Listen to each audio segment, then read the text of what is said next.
Sa viewers natin kung paano daw mag-connect ng ating B8 sound card dito sa ating mixer para sa music, ano. So mapa music man idol o mapa microphone, gagamitin itong ating B8 sound card. So pareho lang din ang connection yan. So dito idol, ipapakita lang natin dito na yung mga connector na pwede natin gagamitin katulad ng ganito. Ito. So madalas nyo ito makikita idol, ano, 3.52 dual 6.35. So ito idol, double purpose kasi ito idol, ano, lalo pag ginagamit natin yung ating B8 sound card mula dito sa channel 1 to 5. Ang input nito idol, itong line input ay stereo output yan dito sa ating mixer, ano. So hindi katulad dito sa ating 6 and 7, naka mono input ito or output dito sa ating mixer na yung channel nasa left channel, ang 7 channel para sa right channel. So sa ibang mixer idol, mono left at saka mono right. So ito ang purpose nito idol, ano. Kung halimbawa itong ating B8 sound card gagamitin natin sa pang music man or mapa microphone, ano. So output lang tayo dito sa monitor output ng ating B8 sound card. Ayan idol, ano. Ayan, monitor or headset. So dalawa yung output natin dito. Pwede natin gamitin ito sa dalawang amplifier. Pwede natin sabayin ito kung gusto natin i-connect sa ating amplifier. So monitor output tayo dito sa ating B8 sound card. So itong dual 6.35 idol, pag ginamit natin sa 1 to 5, isa lang gagamitin natin dito. Okay lang na kahit hindi natin ginagamit itong isa, ano. So ito kasi may purpose ito lalo pagdating dito sa ating 6 and 7. So katulad nito, line input tayo dito sa ating channel 1. So pag dyan tayo nag-input idol, mayroon na tayong output dito. Output dito na left and right channel. So dahil stereo ito, itong channel 1 to 5. Pag halimbawa, ang gagamitin naman natin dito ay 6 and 7, ito na ang purpose nitong dual 6.35 natin.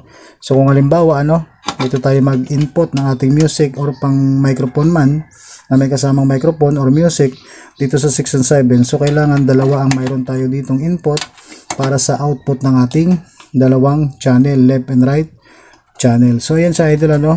Kaya kung magbili tayo ng connector para dito sa ating B8 mixer, ito na lang bibili natin, itong dual 6.35, no, na may output na 3.5.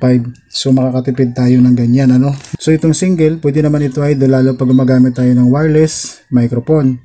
So pwede naman na dual, isa lang din ang gagamitin natin. So kung gagamit naman tayo idol ng ating dynamic mic dito sa ating B8 sound card, dito lang din ang mic input nya, dito sa mic 1 or mic 2.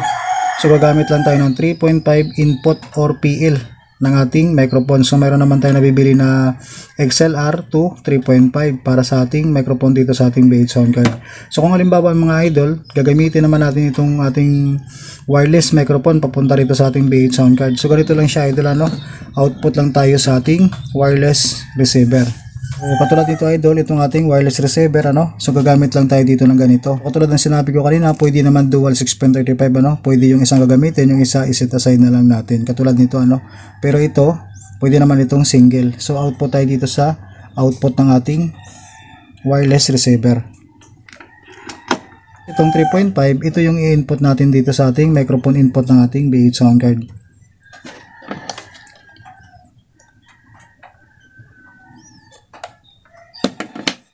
Siya idol, dadaan na yung ating wireless receiver dito sa ating B8 sound card. So ganoon lang kasimple idol ang connection natin, ano. So dun sa mga viewers natin na alam na yung ganitong connection, talagang napaka basic lang ito. Pero itong video natin idol para sa mga baguhan nating viewers, para may guide sila, ano. So kung alam nyo na yung video na to, so skip nyo na lang ang ating video mga idol. So ganito lang siya idol ang connection natin. So pag dito tayo naka mic input or naka line input dito sa ating 6 and 7, so dalawa ang kailangan natin dito magamit. Pero kung ang purpose ng ating B8 pang microphone lang din, so pwede na tayo dito gumamit sa channel 1 to 5. So line input lang din. Ayan. So kahit anong channel dyan yung isa, hindi na natin ito gamitin, ano. Pwede naman ito pag music, pwede naman na dalawang line input ang gagamitin natin. So dalawang magiging volume. So tandaan lang yung mga connector na ginamit natin.